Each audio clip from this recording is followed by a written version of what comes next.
Public news.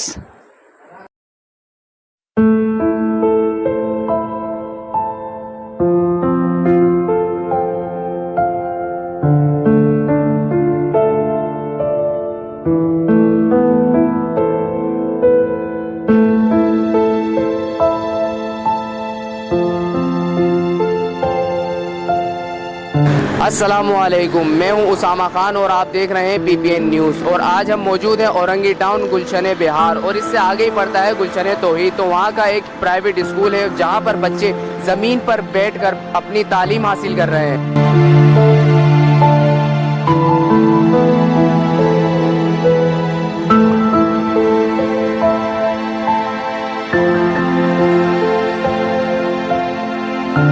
और इस private school की हालत देखकर मुझे ये नहीं लगता कि ये कोई स्कूल है।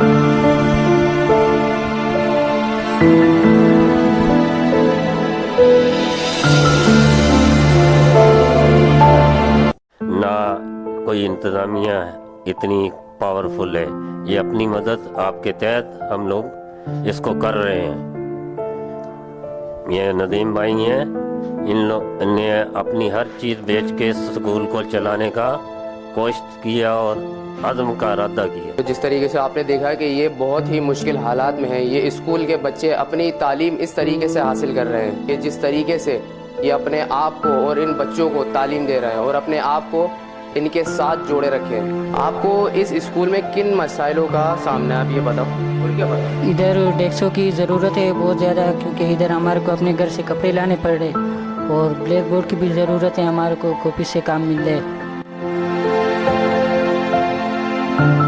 मसाइलों का सामना है कि हम घर से अच्छे कपड़े, मतलब साफ़ सुथरे कपड़े पहन कर आते हैं, मगर यहाँ पे गंदी हो जाती है क्योंकि यहाँ पे डेस्क नहीं है। यहाँ पे मतलब डेस्कों की वो नहीं है, यहाँ पे डेस्क नहीं है। हम अपने घर से साफ़ सुथरे कपड़े पहन के आते हैं, यहाँ पे गंदे हो जाते हैं। अपने लिए चादर के भी इंतजाम करते हैं। यहाँ पे ब्लैक बोर्ड भी नहीं है कि टीचर हमें पढ़ा सके। यहाँ पर बुक्स भी नहीं है, टेबल भी नहीं है, ग्रीन बोर्ड्स भी नहीं है, टीचरों के पढ़ाने की सहूलियत ही नहीं है। बच्चे किस तरीके से पढ़ रहे हैं ये किसी को पता ही नहीं है। तो ये क्या हो रहा है हमारे पाकिस्तान के एक शहर कराची के अंदर, एक औरंगी टाउन में गुलशन तौहीद के अंदर एक स्कूल है, प्राइवेट स्कूल। यहाँ पर किसी की नज़र सानी नहीं है। यहाँ पे हमारे पास चादरें नहीं है, यहाँ पे पंखे नहीं है और डेस्कें नहीं है हमारे पास। यहाँ पे किताबें नहीं है। हमारे को टीचर इतनी मुश्किल से पढ़ाती हैं और सर के पास ताउन नहीं है। सर जितना भी कोशिश करते हैं, सर हमें पढ़ाने की कोशिश करते हैं।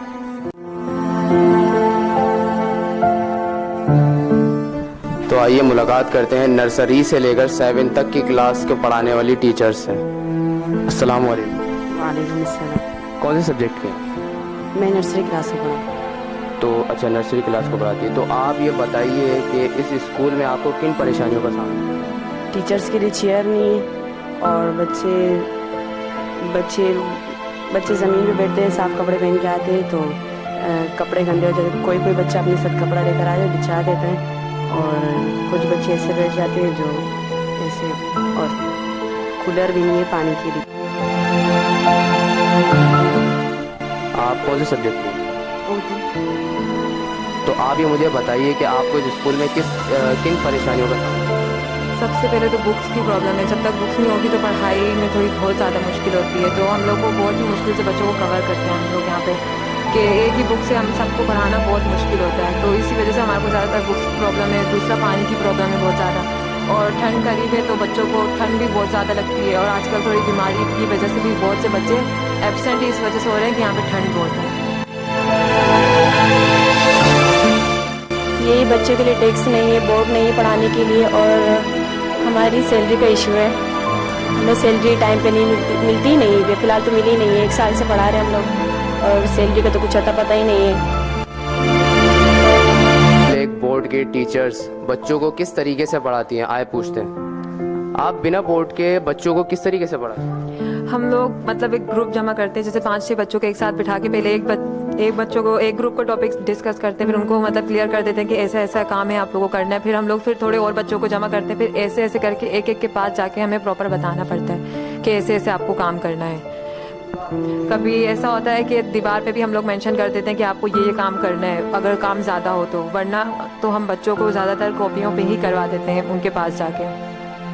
हम अभी ऐसे शख्सियत से मुलाकात करवाने वाले हैं जो इस स्कूल को अपनी मदद आपके तहत चला रहे हैं, और वो किस तरीके से चला रहे हैं आप ये बताइए कि आप इस स्कूल को किस तरीके से चला रहे हैं। ये बस एक ऐसा हुआ कि ये बस मेरे यहाँ पे मैं एक स्कूल था, उधर मैं जॉब करता था। वहाँ से मेरे को ख्वाहिश हुई कि ज़िंदगी में कुछ ऐसा करना चाहिए जिससे खुशी मिले। तो वो खुशी मुझे उस स्कूल के जॉब से मिली कि बच्चों की तालीम, इंसानी खिदमत के लिए जो काम कर सकें वो किसी और काम में नहीं है खुशी। तो वो वहाँ से मैं 2 साल में सीखा।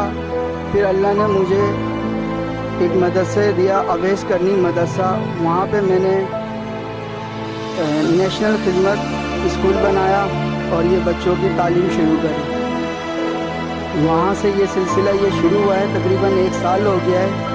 जो कुछ चंद दोस्त थे मेरे जो मुझे साथ मिल के मेरे ताउन करना चाहते थे, पर उन्होंने सिर्फ बातों से किया और कभी कोई ताउन नहीं किया। पर मैं इस रास्ते में लग चुका था और चल चुका था और मैंने ये रास्ता नहीं छोड़ा और मैं इसमें आज भी कायम दायम हूँ। और जब तक अल्लाह ने मुझे ज़िंदगी दी है मैं इसी रास्ते में ही रहूँगा। मुश्किलें तकलीफ़ें बहुत हैं, बहुत परेशानी है मुझे, जो मैं 1 साल से सब्र कर रहा हूँ। कुछ टीचरों की सैलरी भी हम 3-3, 4-4 महीने से नहीं दिए हैं। काफ़ी पेरेंट्स मेरे पास ऐसे आते हैं जिनके पास ना एक पेंसिल दिलाने की भी कोई वो नहीं है, पर मुझसे रहा नहीं जाता। मैं उनको फिर भी बोलता हूँ कि सब चीज़ें मैं दूंगा, आप अल्लाह से दुआ करें, इंशाअल्लाह अल्लाह हमारी बहुत जल्द सुनेगा। हम यही उम्मीद करते हैं कि आपके इरादे को अल्लाह कामयाब करे। तो आप ये मुझे बताइए कि स्कूल पे जो फैसिलिटीज़ नहीं है, तो आप ये गवर्नमेंट से क्या अपील करना चाहते हैं कि उनको क्या कहना चाहते हैं? सर, गवर्नमेंट से तो यही अपील है कि ऐसे शहरों में स्कूल बनते हैं, उधर सब कुछ हो जाता है, पर ये ऐसे जंगलों में, कच्ची आबादियों में कोई तवज्जो नहीं है। मैं यहाँ पे आया, मैं भी कराची शहर से ही आया, पर इस जंगल में जब आया तो मैं सोचने लगा कि मैं इस जंगल में कैसे आ गया। तो फिर यही सोच के मुझे पता चला कि ये जंगल में इसलिए आया कि मैं इधर इंसानों की खिदमत करूं, और उसी काम पे मैं लग गया। और यहाँ तो गवर्नमेंट को और हर एक इंसान को, गवर्नमेंट का क्या है, हम हर एक इंसान को अल्लाह ने अपनी अपनी ज़िम्मेदारी दी है। हमें अपनी ज़िम्मेदारी का एहसास होना चाहिए और वो काम करना चाहिए। मुझे अल्लाह का शुक्र, मालिक का करम, मुझे अपनी ज़िम्मेदारी का एहसास हुआ और मैं अपनी ज़िम्मेदारी पे अपने कायम दायम पे हूँ। और आप सब से भी अपील है कि आप सब भी अपनी ज़िम्मेदारी को याद करें और इस पे चलें। और गवर्नमेंट से ये अपील है कि इनकी जितनी भी जो भी इनके इरादे इन्होंने किए हुए हैं, उन्हें इन कामयाब करने में वो उनका साथ दें। स्कूल के जितने भी प्रोग्राम, जो भी यहाँ पर टीचर्स, बच्चे, यहाँ के जो कमेटी बनी हुई है, यहाँ की इंतज़ामिया जो इस इदारे से मुंसलिक हैं, हम यही कहना चाहते हैं कि वो इसी तरह डट कर सारी परेशानियों का मुकाबला करते रहे। इंशाअल्लाह अल्लाह एक दिन कामयाबी ज़रूर देगा।